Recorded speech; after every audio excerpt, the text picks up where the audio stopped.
Hello, this is Yaro, and welcome to the Entrepreneur's Journey podcast. Today's guest is Amy Morin. Hi, thanks for downloading today's episode. In a moment, you're going to hear from Amy and her incredible story of writing one viral article that turned into a seven-figure business as she became a highly paid speaker. She actually did a TED Talk as well. She has a best-selling book that continues to sell enough copies to earn her a full-time income alone, just of book sales. Also a course, and she continues to write articles, but now gets paid as much as $1,000 per article as well. So this really is an amazing story in terms of one event turning into a business, but there's a lot more to the full Amy Morin background story, and you're going to hear all of that in a moment. First, though, I'd like to invite you to head to interviewsclub.com and enter your email address into the form you'll find on that page to subscribe to the newsletter for the EJ podcast. Once you do that, I'll send you an email every time a new episode is released, and also a series of the very best EJ podcasts from the archives. That's interviewsclub.com to sign up, 100% free. Okay, now here's the interview with Amy. Today, my guest came to me through, a simple place. It was an article posted on ProBlogger, Darren's site, and the title was pretty compelling. It was how I turned one blog post into a seven-figure business and how you can capitalize on going viral. So I was very curious to learn how one blog post, which I've just found out was I think a 600 plus word blog post, eventually turned into a seven-figure business, including things like having an online course. My guest has done a TED Talk, got a very successful coaching business. So we're going to learn all about how this happened as a result of just one blog post. So I'd like to welcome Amy Morin to the show. Hi, Amy. Hi, thanks for having me. So that's a pretty compelling story, just in terms of how simple it sounds on one level. Write article, have seven-figure business. But I'm sure there's a lot more steps in between those two areas.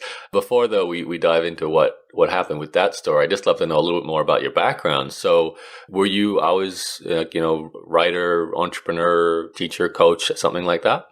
No, I am a social worker by trade. So most of my job experience in the past was doing therapy. I'm a therapist. So I was living by the billable hour. I got paid when people came in, but you could only earn so much money. And then in 2006, my husband passed away, and he was our primary breadwinner, and he had a heart attack, died very suddenly.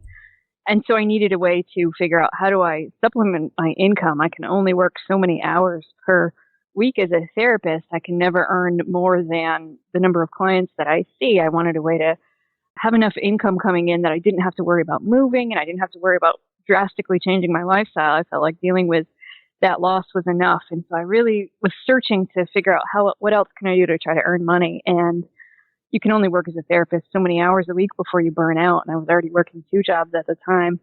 And so I started writing as a way to sort of my side hustle. And I was earning very little money, sometimes $15 per article, something like that. But it was enough of an extra income that I could do it in the nights and on the weekends, and just to earn enough so that I had a little bit of a cushion. And over the years, that was something that helped me just sort of have some comfort knowing I wasn't going to, have to live paycheck to paycheck, or if some of my clients didn't show up, I wasn't going to have to worry about not being able to pay the mortgage, that sort of a thing. Right. And then over time, I actually started a e-commerce business. I did a jewelry company, a dropship jewelry company, where I didn't have to deal with any of the. It was mostly passive, where I was able to just ship the jewelry directly from the wholesaler, and then that built up over time. And then in 2013, I wrote that one blog post that went viral, and that sort of made my career take a sharp left-hand turn. All right. So before we talk about that, I'd love to hear about this jewelry business, because you're actually not the first woman I've interviewed who had a drop shipping jewelry business somewhere in their story. So I'm beginning to wonder if this is a thing. You just, because I'm guessing jewelry wasn't necessarily your passion. I'm sure you like jewelry. A lot of people do, but to see it as a business, how did that all happen? Was it just random? It was a variety of things. So my husband he used to buy me a fair amount of jewelry, but he had a jeweler who would let him order the parts that cost, the setting and then the stone, and then the jeweler would just charge him for putting them together. And so I knew there was a huge markup on jewelry. And I also knew jewelry was really cheap to ship. And so compared to, if I'd sold lamps or even clothing that Right. you get into running into a lot of money. So I thought, those two things are fairly inexpensive. And if I can just have a e-commerce store, I don't have to charge nearly as much as a brick and mortar store. So, and I think the markup usually is like 200% on jewelry. So I thought, my markup is only 150%. People can get the exact same thing for less money. And so it took some finagling. I had to get a jeweler's license and do some things in the meantime. But then it was just a matter of, I got the account with a wholesaler and I was able to go to their website, just pick out which products I wanted to sell. I didn't want to sell super high-end diamond stuff because I felt like, I don't know enough to start selling wedding jewelry. But at the same time, I knew, if you sell a gold necklace or sterling silver or platinum rings, maybe that just don't have huge diamonds in them, there's a huge markup, and people were able to check out the brick and mortar store, but then they were going home and Googling it and trying to find a cheaper price. I was able to sell the exact same products. And then over time, I realized, well, I was able to make a profit doing that fairly easily, but then people were asking me, how do you do this? And so then I started making online jewelry stores and then selling the jewelry stores. Oh, and that's wow. where I found out part of the real money was just creating an online company, and people just wanted to buy the pre-made company. So I started selling those. Yeah, building little franchises. That's interesting. So just to go back to that part where you said people would search for cheaper prices, when you built your site, did you, I'm trying to picture your skill set. You're coming from a background of social work and then a bit of writing. That's very different from setting up an e-commerce site that's suddenly ranking well for Google search. So how did you do that part? Part of it was figuring out I had to find little niches of things that were selling and what people were Googling. And I did a lot of Google ads so that when people would go to buy the same jewelry on somebody else's site, they'd go to look for a coupon code. And sometimes I would have a special promotion. And I was drawing traffic that way. I didn't have a blog on the site or anything like that. So I didn't have a lot of organic traffic, but I was able to sort of figure out what's going to be hot for the holidays. So mom jewelry is obviously a hot item when you get close to Mother's Day. So if I sold something that had birthstones in it, so I would sort of figure out just a couple of keywords and set up a Google ad. And I seemed to be able to draw a fair amount of traffic that way, as long as I was really careful about which words I picked and I monitored it closely to figure out which ones were working and which ads weren't going to work. And then coupon code websites. So things like Retail Me Not, for example, you can put information in and make, a 10% off coupon code. And I was finding that was having big returns as well. You sound like you're reasonably technically able to figure out Google AdWords, coupons, setting up the site itself.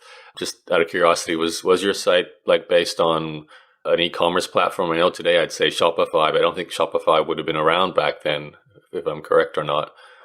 Right. I had zero, technical knowledge, and I figured it all out myself, but I just bought my own domain, used WordPress, and created my own website, switched it up a few times, with different shopping carts. And as I started a new company here and there, I would change things up a little, but I had very simple websites, but I kept them clean and they weren't very cluttered. And so it was easy for people to find products. And I found that seemed to work, but it was a lot of trial and error and a lot of just Google research that I did myself to figure these things out. Right. And you were drop shipping, so you weren't running down to the post office and sending this jewelry out yourself. Right. Most of the things I sold, I never even saw in person. And so occasionally if somebody had a return or a little problem or something like that, occasionally I saw the jewelry, but for the most part, I never even handled it. And how did the franchise model come about? So tell us more about that. So 4 years after my husband had passed away, I got remarried. My second husband and I sort of took this on as a team, and we were working on this. And I still was working as a therapist, and I was still working as a writer. And the e-commerce was sort of both of our side jobs. And his father had gotten sick. He had to travel. He was going to be gone. And I said, I don't know that I can juggle all of these things. And so we said, well, what if we were just going to shut the website down, but I hated to lose all the progress that we'd made. So I said, what if we try to sell the website? We weren't even sure if it would work. We didn't have any inventory. We were just literally selling a website, and our, you'd get a pass to the wholesaler too. So you could skip a few steps along the way, but we decided to give that a try. So we put the website, the first one, up on an auction site and auctioned it off, and it sold for a fair amount of money. And then it occurred to us, maybe that's where the real money is. So then we started making new websites with that in mind of let's just sell a small niche, whether we decide we're going to sell a certain kind of ring or a certain kind of necklace, and set up those sites, show that it's profitable over the course of a few months, and then try to sell those to people who want the ease of a dropship business, but maybe don't want all the hassle of getting it started, or they want some help in figuring out how do I get this going and sustain it. So it sort of happened by accident. That wasn't our intent in the beginning, but once we sold the first one and realized that there was a fair amount of interest in people buying them, then that's what we started doing after that. That's interesting. I can imagine because you were using Google Ads to get the initial customers, you literally could turn on a website, put a little shopping cart there, a list of products, run some ads for a few months, get some revenue coming in, and then you've got a business in a box you can sell to someone who just wants to take over. As long as they're prepared to keep doing the ad campaigns and growing it, they've got a ready-to-go business. So that's really cool. Interesting turns you've had in this sort of business career you've had. That probably sounds a little bit unexpected, most of these things, considering you were a social worker to begin with. Right. So I've just told myself, stay loose, stay flexible, see what you can do, and you never know what might happen. Yeah, so interesting. And we haven't even reached the main story here. So you started selling these little website businesses, and you're remarried, you're still practicing as a social worker. So was it with this article you wrote, did that come out of the blue, or were you actively trying to guest write posts to promote something? I had written articles as a therapist. I'd written lots of mental health articles, parenting articles, sort of research-based, somewhat sterile articles for years. And this one was a little bit different because it was actually the same time period when we were starting to sell websites, because my husband's father got sick, but my husband's father was diagnosed with terminal cancer.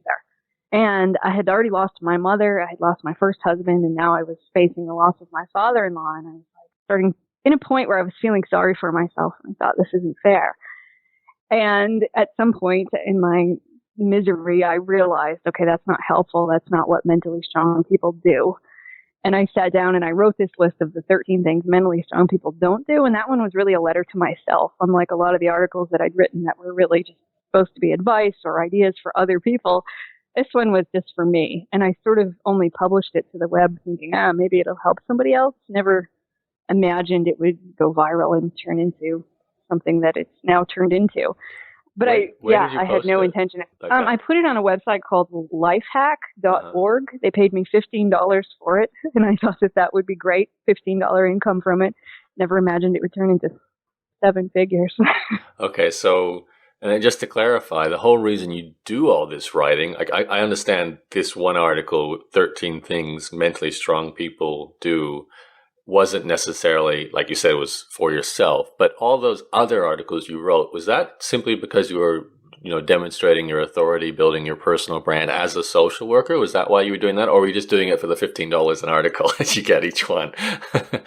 I was actually just mostly doing it for the money. So when I worked for a doctor's office as a therapist, and so it wasn't, I live in a really rural area, so it's not like getting credibility on the internet was helping me bring in clients or anything like that. It was just about, if I had a couple of spare hours here and there, I would write articles, and that was it. And it earned a few $100s here and there every month, and that was about it.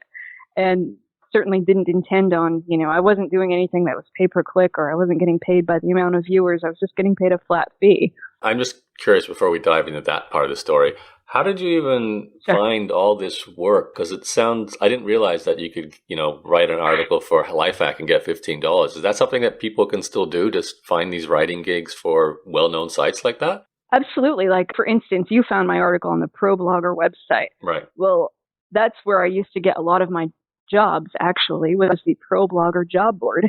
And they have a job board for tons and tons of websites. Sometimes it's ghostwriting, sometimes it's writing under your own name, but there's tons of websites out there that will pay you a flat fee. Sometimes it's $25, $50, $100, whatever it might be, but they have different rules. Sometimes you need to have your own picture. Sometimes you just email them the Word document and they'll add a picture and the links and that kind of stuff. But tons and tons of jobs out there for that kind of work. Yeah, I've certainly been aware of, freelance opportunities to be a freelance writer, but I kind of never realized it would include getting published on Lifehack. Like, most people I know try to get published on Lifehacks to get exposure for their words to grow their own business, where it sounds like you were just, nope, just writing an article for the pay.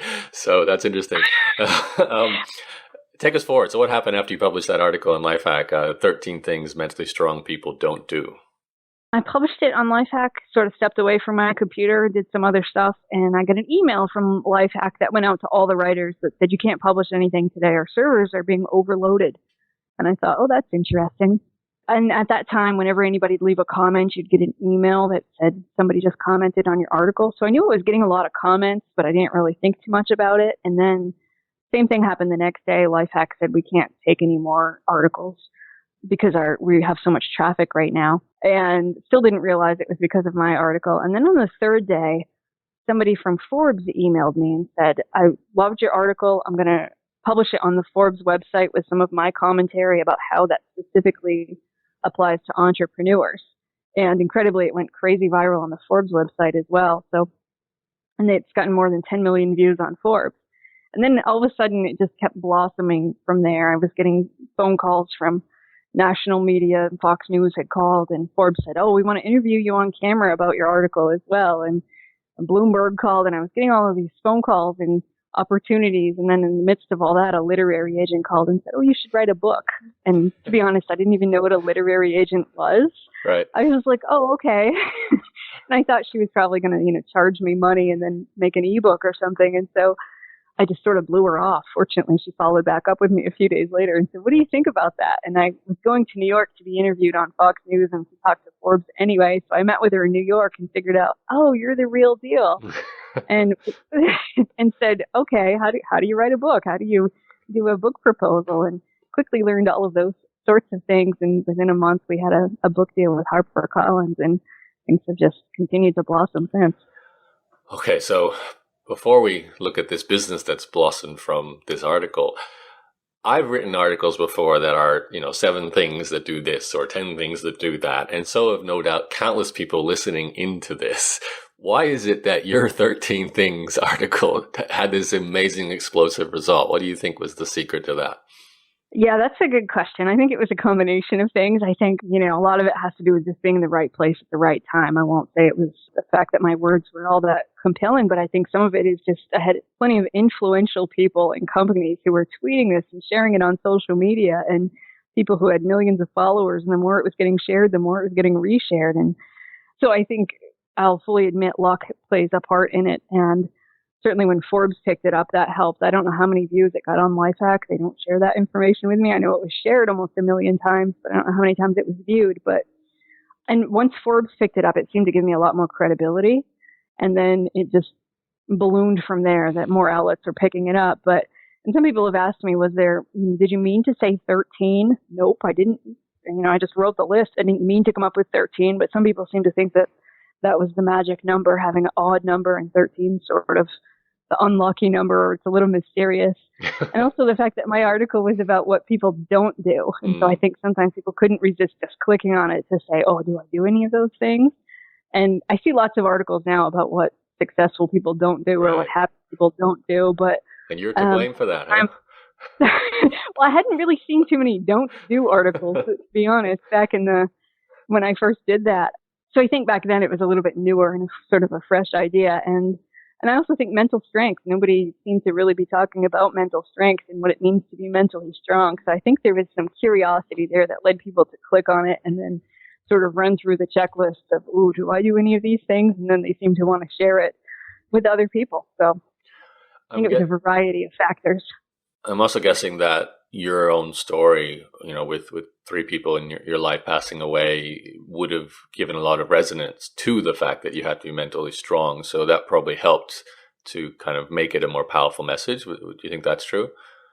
Well, interestingly, when the article went viral, my article didn't say why I wrote it or anything. It was literally just the list of the 13 things. Wow, okay. And then when I went to be interviewed for Forbes and Fox News, they were asking me, how'd you come up with this list? Well, my father-in-law had actually passed away 4 days before I went on TV to talk about mental strength. So when they were asking me those questions, I just said, oh, I'm a therapist and I know these things. And I didn't tell my story. Wow. And so nobody knew until the book came out, actually. And I almost didn't put it in the book because I'm a therapist and I listen to people's stories. I don't tell my own. And so I really hemmed and hawed. And I said, I don't know if I want to tell my story. And my agent was very nice. She said, you don't have to. Might give you some more credibility if you do. And so I finally decided, okay, I'll do this. And then to this day, I think plenty of people who read the article have no idea why I wrote it. But since then, I've been able to share my TED Talk and that sort of thing, sort of the background of why I wrote it in the first place. And I'm glad that I did, because I think it did help people know that I really was a letter to myself. But when it went viral, nobody knew that. I didn't realize that's quite amazing. So it's purely on the strength of the ideas you had. Nothing about the backstory really helped. So, that's amazing. I'm blown away. I thought the story would have been a big part of the hook, but it's really just about, like you said, a powerful headline perhaps wasn't overly used yet. I think I've seen so many don't do's and similar things because I read Business Insider and Forbes and these sites too. So I totally blame you for all of that. Take us forward, Amy, in the story. So you start appearing on all these mainstream media, as well as your articles all over the place. In terms of, I think every publication probably featured it in some shape or form that I can think of. When did you think, okay? Oh, I'm assuming once you got the book deal, you probably thought this is potentially a business. But how big were you thinking at that point in terms of I'm going to create a business around this? In the beginning, I really wasn't. I was like, oh, okay, if I could write a book, and I was trying to do the math of how much I'd need to earn from a book to make it worth my while, because I was still working as a social worker, so I only had so many hours per week that I could work on a book, and I'm not an author, so I said, I don't even know how to write a book. I don't know how long it's going to take. But my publisher really wanted to get the book out quickly, so they gave me a quick deadline. I only had 3 months to write the book, and so I stayed employed as a social worker the whole time. I got the book done. And I really thought that was probably it. Great, I'll write one book. And then I spoke to another author and I said, oh, my book's all done. I did all the work. And he said, it's called the bestsellers list, right? Nobody buys a book because it's on the best writers list. Now you have to go out and market it. And I was like, no, I have a publicist. The publisher's going to do that. And he said, oh, Amy, it doesn't work like that. You have to now go out and market your book. And I thought, oh. And so I was trying my very best to then start marketing the book. And then we recorded the audio book. And by then I was getting calls for speaking engagements. And finally went to my supervisor at my job and I said, can we just cut my hours back? And he said, well, why don't we just take a sabbatical? You can take a little break, go out and do your thing, do the best you can with this and see what happens. And so I did. I decided at that point, okay, we'll see what we can make of this, but still really didn't have any idea. I thought maybe I'd take a few months off, but then as things just kept unfolding, within a few more months, the book finally hit the shelves and I was getting more speaking opportunities and writing opportunities were pouring in. I no longer had to go out and search for them, but people were coming to me. And I no longer had to worry about writing for $15 an article anymore. I could write the same article and make thousands of dollars off the same thing. And so it was then that it really started to hit me of, oh, maybe I could do something different with this. And then I started to think about e-course and a next book. But it was a slow process getting to that point of thinking, oh, I could turn this whole thing, could make my whole career take this sharp left-hand turn and I could do something completely different. Well, take us forward. I'm assuming you're no longer, or do you still practice as a social worker or not? I'm still on that sabbatical. They've held my job for me, so if I want to go back, I can. I have a safety net. But how long ago was that? I live in let's see, that was July 4th of 2014. Okay. Was my last day at the office. So a couple of years. It's been a while. Yeah, and so instead now my day doesn't. I don't have to go to a 9-to-5 job anymore. It's completely different. Yeah, how does a book and an article and a whole bunch of speaking gigs and a whole bunch of posts turn into 7 figures? Because that's still a big jump. Even if you're getting, I don't know if you're getting paid to speak, but even when you do that, I doubt you're at the 100,000 an event level at this point, and I'm assuming the course is a big part of the income too. So how does it all come together to turn to a 7-figure business? Yeah, so a couple of different things. I guess I sold my book to my publisher in the U.S. We sold the English rights only. And so then I was able to go on and get foreign translation rights. So then I have 25 different publishing deals right now because it's being published in 25 languages so far. And so I make money off of every single one of those languages. Before you keep going, I always find this interesting because most people don't make a good living from a book. They treat it as a promotional tool to sell their coaching, their speaking, their course, whatever it is. Recently, I interviewed Hal Elrod from The Miracle Morning, and he was like, no, the book is selling few thousand copies a month. So he's making good money. I think it was 3,000 a month or something like that. So if you took away everything else, are you able to live off just book sales now? Yes, I would be able to, sure. How does that happen? What's the key there? Just to have a great book, I'm guessing. Right. Well, I think, again, it's all about, sustained marketing. I see so many books that come out of the gates and they hit the bestseller list and then they dwindle away and don't sell very many copies a month. I keep marketing. I write for lots of different publications. Sometimes I don't get paid for it. Sometimes it's just for publicity. And I do lots and lots of interviews. And every day I'm still doing things, even though my book came out in December of 2014. So it's been a while since my book has come out, but every day I'm still doing multiple things to make sure that I'm keeping my book out there. And that seems to help. And I'm doing things on social media and that sort of thing. But I'm also continuing to write articles about mental strength and mental health and being an entrepreneur and everything I can to put it out there. And that, I think, has helped keep my book in the stores, because one big thing is, the shelf life of a book these days is usually fairly short. My book is still in Target and it's still in Barnes & Noble and hardcover and all of that sort of a thing. And it will come out in paperback in March of next year. So I'll have even more opportunities, I think, when it comes out in paperback, to just keep pushing it and pushing it and pushing it. So it's really the marketing then is what you're sort of saying. You have to keep choosing to promote your book. Right. And then for speaking engagements, sometimes I do speak for book sales only. I've done that a couple of times, but when they buy everybody in the audience a copy of the book, that sort of a thing. And my whole goal in marketing the first book was that I wanted to write a second book. And I had heard that it's really hard to get a second book deal, even harder than the first book deal. And so I knew I needed to sell enough copies to make my publisher interested in the second book. Mm-hmm. And so that was really my goal was, even if I go do this speaking engagement, I don't earn any money. If it sells books, again, that's more opportunity to show my publisher that I'm invested in this and I'll be able to get another book deal. Right. Okay, interesting. Okay, so the book is one hefty side of the income equation for a 7-figure business. Where does everything else fit in? And then writing articles. When I do pick articles to write now, I have magazines now that approach me and will say, do you want to write an article? And it might just be a short article, but they'll pay me $1,000 for it. And so if I can do some of those, the exact same types of articles I used to write for $15, I can now get paid $1,000 for. Makes it much easier. Now that's because you're technically famous now, right? That's why you can get the additional fee?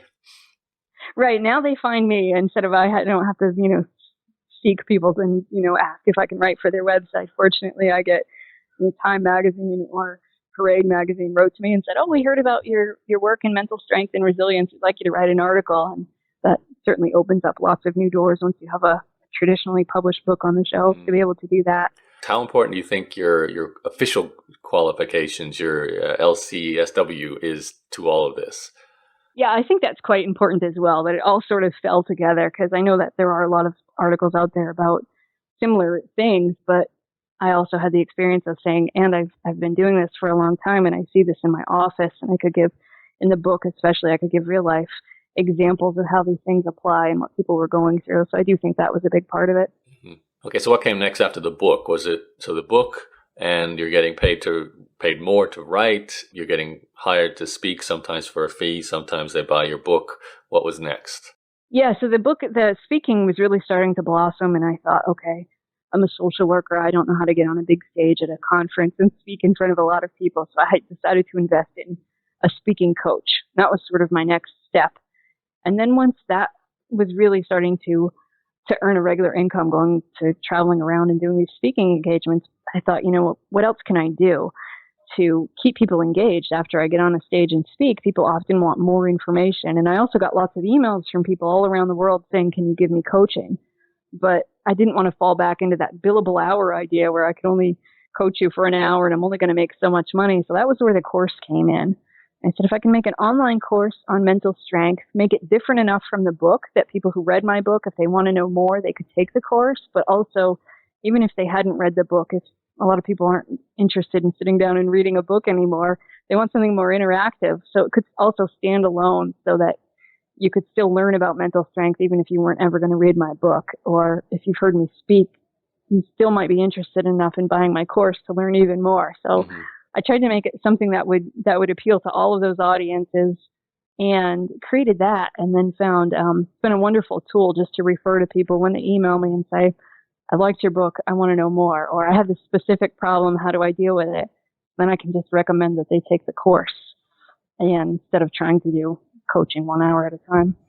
And has the course become as significant an income source as the book and then the other types of writing you do? It's not as much as the book, but it is nice because, I don't do a whole lot of advertising for it. I decided to only charge $97 for the course. And in the beginning, I had thought, I could charge more and do a lot of work with affiliates, but I really just wanted something that was still somewhat affordable for people. And it was more important to keep the price down as opposed to, saying it's a master class and charging $500 and getting lots of affiliates and that kind of a thing. I didn't want it to turn into that. I just, I really want it to be a useful tool for people who legitimately want help and they're really interested in investing in themselves. It's interesting to hear you talk because we're almost opposite. My book is a freebie, and then the course is what I promote more heavily, and the chunk of my income comes from the course. So it's nice to hear that it can, work both ways. It really depends on, I think, what you focus on. It sounds like the book has been such a breakthrough for you. It makes sense to keep going down that direction. Yeah, I kept hearing from different people sort of their different business models. Some people say, I speak for free just to sell the course. And other people, they're, no, I use the course to attract speaking engagements. Right. Or I wrote the book. And I was, in the beginning, I was thinking, how am I going to do this? Or what does this make sense to, what do you do for free? And how much information do you give away? And it took a while to sort of find my place in all of that. Okay, where do I actually want to earn the most money? And what am I comfortable giving away for free? And how do I want to attract people? But there was definitely some trial and error as I tried to figure out exactly what my business model was going to be. But I think it's definitely different for different people depending on what your path has been. I'd love to know what's a typical week like for you now, because it sounds like you could be speaking anywhere on the planet and also sitting behind your computer writing an article for Cosmo potentially or something like that as well. Is that about the average week for you? Or? It is. I just, I can work from anywhere now. So as long as I have a laptop. So we travel all the time, my husband and I both, and get to go do all these fun things and exciting places. And I just got back. I was gone for about 6 weeks, just got home and going to Budapest soon for speaking engagements. Wow. And going to go live in the Florida Keys for a while on a boat and just going to have fun, I think, and do a bunch of strange things that I can do now that I just need a laptop and an internet connection. That's awesome. Laptop lifestyle. Fantastic. Yes. Before we wrap up, I'd love to just break down a little bit more of the sort of technical foundations of everything, because I'm looking at your site now, amymorinlcsw.com, and it's got everything we've talked about. So your book, you've got a blog, you've got your e-course, which has a short sales page, you've got a speaking page, and it's a well-presented personal brand content site. So could you just walk us through, did you build this yourself still, or have you had people help you? Yep, my husband and I built it ourselves, and try to figure out what's important to put on there, whether what do we really want to attract people for. Whereas I write for Inc. magazine and Forbes and Psychology Today, so most of my traffic comes from those places. So people who already read my articles then want to know more. So whether they just want to contact me and they need my contact information, or they want to hire me to speak, or they just want more information. So we tried to use that as, I'm not necessarily drawing people to my page as a first stop, but I'm attracting them from other websites where they already had my information. So we were really trying to figure out, how do you make that work for people who maybe want to know about my book? So we tried to make it as simple as we could, and to really try to point people in whichever direction they needed once they got to my page. And it's WordPress still as well? It is, yep. And your course, how did you deliver that? It's via WordPress as well. We had to hire some people to help with certain parts of it. Graphics are not my thing, so we hired people to do some of the graphics and to help with the videos and that sort of a thing. But the rest of it was pretty simple to put together. There's a WordPress plugin called CoursePress, and that's what we used to create that. And since we had already done e-commerce sites, it wasn't too bad when it came to figuring out, a shopping cart and that affiliates and that sort of a thing. Right. I was going to ask, how do you take payments? Are you like a PayPal or Stripe or? We use Stripe, so we take credit card. And I find, interestingly, a lot of my buyers are from countries outside of the United States. So that's been interesting to sort of keep track of, okay, where's my traffic coming from? Who are the buyers? And if people, somebody from Kuwait and somebody from Australia this morning buy the course. So just take a look at, where are people coming from and why are they coming here? And how do I best serve them? Fantastic. So WordPress for delivering content, both the course and the blog and pretty much everything on your site. What was the plugin? Course? The plugin is called CoursePress. CoursePress for protecting the content, and then just Stripe to take the payment. Sounds like that's probably all you need, really. Do you have an email list as well you maintain? I do. I don't keep up with it as well as I should. I was sending out regular newsletters for a while, and it's sort of fallen to the wayside. But I do have a space on there so I can update people on my next book and that sort of a thing.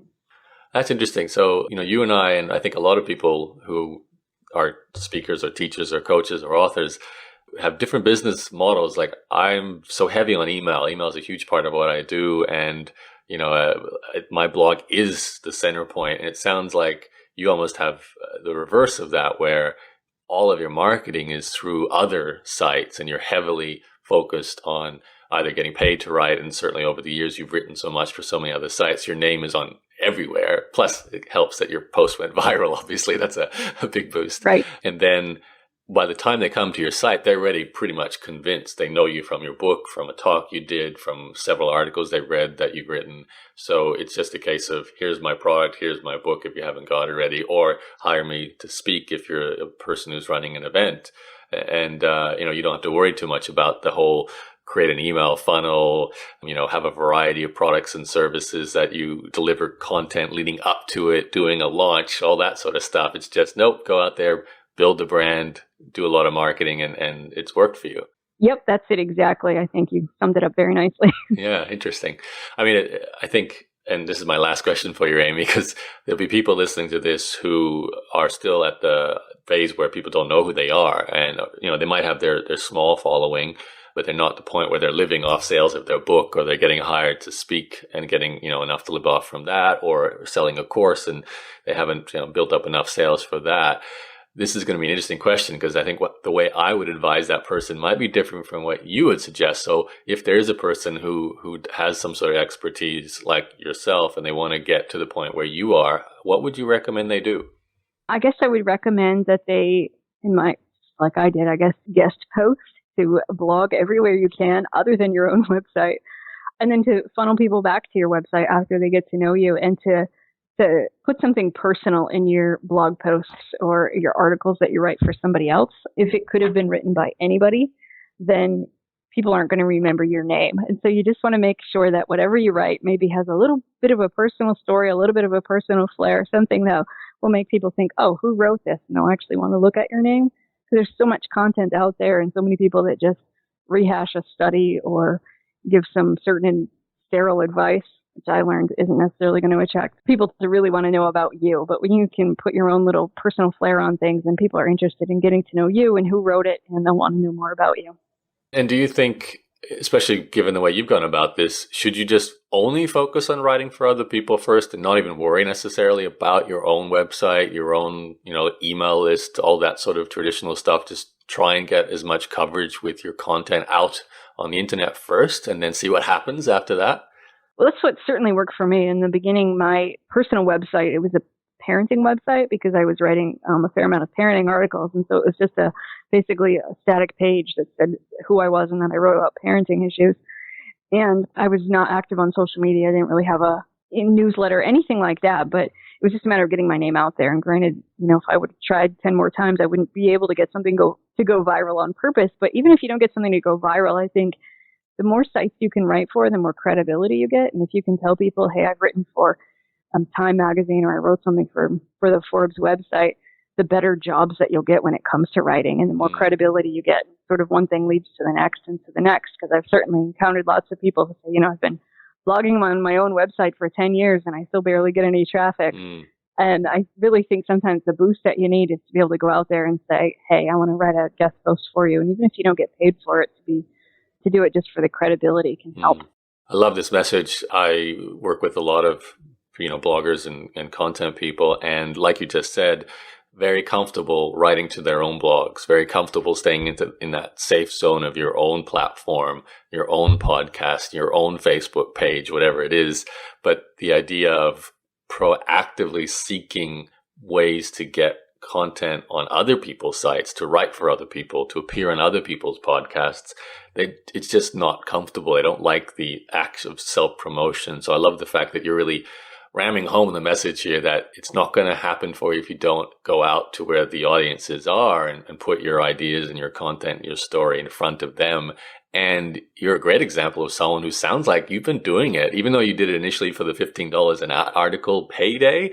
It's been a part of what you've been doing for a long time. You've been writing articles forever, by the sounds of things, on all kinds of subjects. And that's really been a big part of every business you've had. Perhaps maybe not the jewelry, but every other business. Yes, and because sometimes people will say, well, it's different for you because you were like this overnight success. You wrote one article and it went viral. And I always correct them and say, oh no, I was writing for 10 years before that article went viral. Yeah. And, I have written tons and tons of content, every single month. But the more you can get it out there, the more likely you are to have people read it, which is what you want. So. Mm. Well, hopefully some people listening in to this, like me, are excited about the idea of having more of your content out there. I know I've been a bit slack myself with getting, guest posts and doing that kind of marketing. So it excites me. I think it's great that something like What Happened to You could happen as well. Like imagine for anyone listening in, if you write one article, it might be your first or it might be your 1,000th, and you get this viral outcome and suddenly book deal, talk on stage, appear on TV, radio. And, no, I don't want to take any of the shine away from you, but it sounds like it was so unexpected in the way it happened to you. So it's really kind of exciting that could happen to anyone. So, thanks for opening the door to that idea as well by doing that.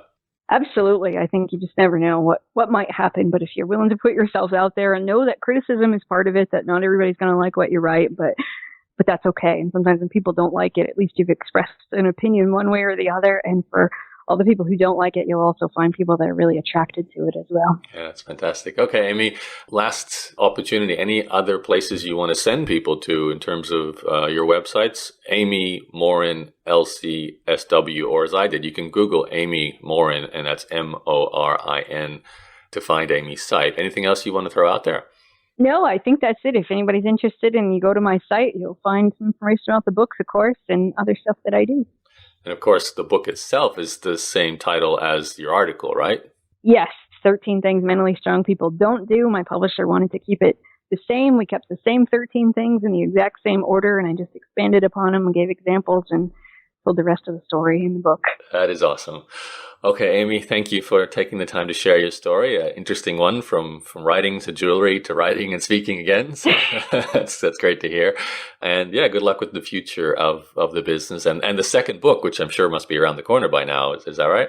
Yeah, so this first book comes out in paperback in March, and my next book, which is 13 Things Mentally Strong Parents Don't Do, comes out in the fall of 2017. Okay. 13 Things Mentally Strong Parents Don't Do. Fantastic. Okay, thanks, Amy. And for everyone listening in, if you'd like to get the show notes or any of the details that went along with Amy's interview, you can head to my blog, entrepreneurs-journey.com, or Google my name, Yaro, Y-A-R-O. And when you get there, just hit the podcast tab and you can find Amy's episode as well as all the previous podcasts. I hope you enjoyed that interview with Amy Morin and feel inspired to get out there and write your own articles to possibly get this amazing viral traffic event, which, as you could hear, can turn into an incredible outcome. An entire 7-figure business can be born from just one really successful article. Again, as well as a reminder, if you have not yet signed up for the EJ Podcast newsletter, go to interviewsclub.com to sign up and get all the latest episodes sent to your email inbox each time I release a new episode. You'll be the first to know about it. Plus, you also get all the very best interviews from the EJ Podcast archives. Okay, I hope you enjoyed today's episode with Amy. My name is Yaro, and I'll speak to you on the next EJ Podcast.